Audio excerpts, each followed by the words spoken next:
Okay, here we have a size comparison between a laser 61 and a laser 45, I believe.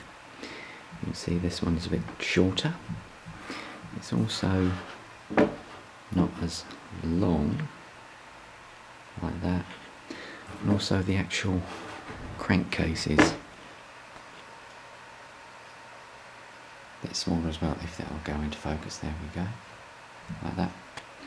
The cylinder head looks roughly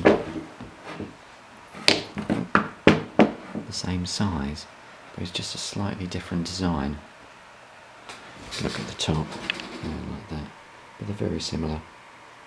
So the main thing is actually the length of the front here. That's quite a bit shorter.